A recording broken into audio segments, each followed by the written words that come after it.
Todo estuvo listo, Aníbal dio la orden de soltar las barcazas.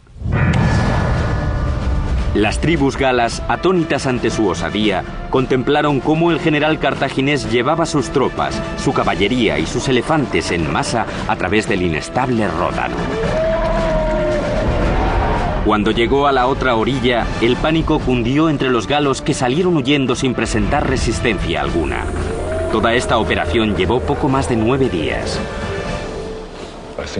En mi opinión, cruzar el Ródano en un espacio tan corto de tiempo y con unos medios tan rudimentarios es uno de los grandes logros de la historia militar. La gente se suele olvidar de los pequeños milagros de la ingeniería que hacen posible ciertos capítulos de la historia. Aníbal y su ejército siguieron adelante y se abrieron camino hasta las faldas de los Alpes. Pronto la inminencia del invierno se unió al hambre y a la fatiga de las tropas. Al ascender, se enfrentaron a otro obstáculo que parecía insalvable. Los peñascos eran gigantescos. Los consejeros de Aníbal ingeniaron un plan que permitiría a los soldados no remontar los peñascos, sino atravesarlos. La estrategia de cruzar los Alpes sorprendió a los italianos. Nadie se esperaba que un ejército con elefantes se pudiera abrir paso.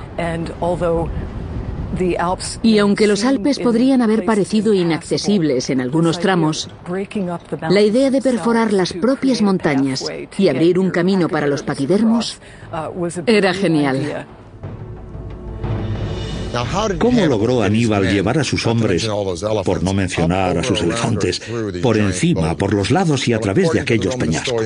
Según el historiador romano Tito Livio, Aníbal y sus consejeros dieron con un plan muy ingenioso para mover de sitio las montañas. Primero abrieron unas enormes grietas en las rocas y cortaron madera de los bosques de los alrededores. Luego envolvieron las rocas con la madera y, en cuanto hubo suficiente viento, la prendieron fuego. Cuando las rocas se calentaron, vertieron vinagre hirviendo en las grietas para que se ablandaran o se hicieran añicos y sus hombres pudieran destrozarlas con sus utensilios de hierro. ¿Pero qué estaba haciendo Aníbal con todo ese vinagre en las cumbres de los Alpes? Si es cierto, y habría que pensar que sí, pues al final sí que atravesó las montañas, esto demuestra aún más si cabe la genialidad de este brillante general. Una cosa es segura: después de hundirse hasta las rodillas en la nieve de los Alpes, la visión de las llanuras del norte de Italia debió de ser toda una alegría. El 12 de agosto del año 216 a.C., cerca de Canás, en el sur de Italia, Aníbal se enfrentó con las milicias romanas bajo el mando de Cayo Terencio Varrón, en una contienda decisiva que sellaría el destino de los dos imperios. Al alba, Aníbal reunió a un contingente de 50.000 hombres reforzado con la ayuda de mercenarios contratados que se las vería con los 90.000 soldados de Varrón. Este decidió intentar machacar a su oponente enviando un ataque en masa al centro del escuadrón de Aníbal. Una decisión que resultaría fatal para los romanos.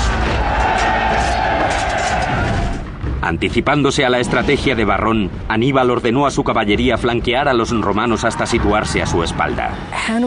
Aníbal conocía al dedillo la psicología de sus oponentes y era capaz de engañarlos para que le atacaran frontalmente, de modo que sus tropas pudieran rodearles. Totalmente rodeados, los soldados romanos fueron masacrados. Solo 3.500 de ellos lograron escapar. 10.000 fueron hechos prisioneros y 70.000 murieron en el campo de batalla. La batalla de Canás fue la mayor derrota jamás infligida al ejército romano en toda su historia. Hasta la Primera Guerra Mundial no se produciría una matanza de esas proporciones. Canás fue una obra maestra de la estrategia militar. Pero Aníbal no fue capaz de aprovechar su sucesión de victorias. Combatió a Roma durante otros 13 años, asedio tras asedio, pero tanto la capital como las ciudades colindantes permanecían impertérritas. Podía derrotarlos en el campo de batalla, pero carecía de las armas adecuadas para hacerse con la ciudad de Roma. En el año 204 a.C., Roma pasó a la ofensiva y envió a sus tropas a atacar la ciudad de Cartago. Aníbal por fin regresó a casa para organizar su defensa. En el 204 a.C., Escipión el Africano, que ya había vencido a los cartagineses en España, convenció a Roma para que le dejara eludir a Aníbal y atacar Cartago directamente.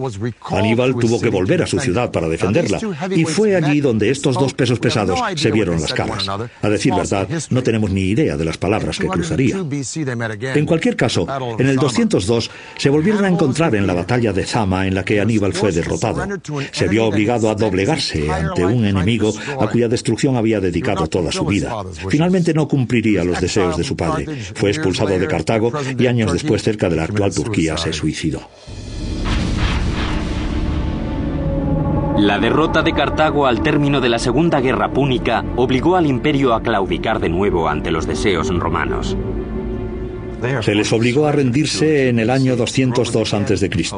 Los romanos volvieron a imponerles a los cartagineses unas condiciones muy duras. Debían pagar la indemnización de guerra, es decir, un tributo a los romanos. Además, perdieron sus territorios en el extranjero, es decir, que ahora sus posesiones se limitaban a la región de Cartago. Otra condición importante de la capitulación decía que Cartago no podía entablar una guerra ni siquiera para defenderse sin la aprobación de Roma. Con Cartago despojada de su poderío militar, el ejército romano tenía el campo despejado para lanzarse a su ahora imparable conquista del mundo antiguo. Y su primer gran objetivo sería la maltrecha ciudad de Cartago. Solo tendrían que abrirse paso por las fortificaciones más robustas de la antigüedad. Año 150 a.C. Marco Porcio Catón, orador romano y bisabuelo del famoso enemigo de Julio César, se pasea por los salones del Senado romano totalmente ajeno a lo que ocurre a su alrededor. En su cabeza solo hay un pensamiento: Cartago. Catón era muy consciente de la posición estratégica de Cartago. Sabía que mientras siguiera siendo un bastión independiente, con presencia militar, su vecindad con Sicilia e Italia ponía en peligro a la flota romana. Catón quería borrarla del mapa. Numidia, la vecina y otrora aliada de Cartago, empezó a invadir los territorios cartagineses del sur. Cartago se sentía obligada legítimamente a defenderse, pero había un problema. Desde la Segunda Guerra Púnica, Cartago había prometido a Roma no levantar las armas contra ningún otro enemigo sin el consentimiento de Roma. Así pues, Roma envió una comisión para arbitrar el contencioso entre Numidia y Cartago. Uno de los delegados de la comisión era Catón. Cuando Catón vio la prosperidad que Cartago había alcanzado desde la Segunda Guerra Púnica, regresó a Roma y clamó al Senado que esa prosperidad solo podía significar una cosa: que Cartago iba a presentarse a las puertas de Roma de un momento a otro. Ya hablara de calzadas, política o tributos, siempre terminaba su discurso con la frase «Ceterum censeo Carthaginem esse delendam», que significa, por otra parte, opino que Cartago debe ser destruida.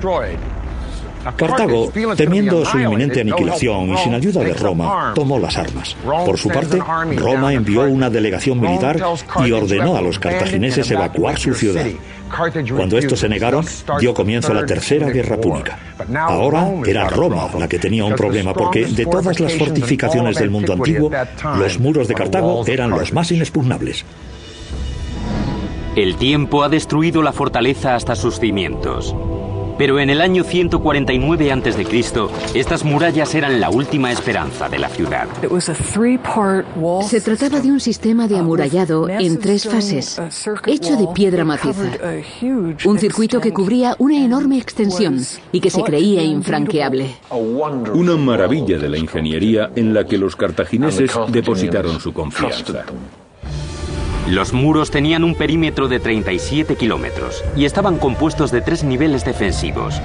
Primero, una zanja cavada junto a un muro no muy alto relleno de arena, en el que se apostaría una primera línea de soldados que podrían retirarse rápidamente ante un ataque masivo.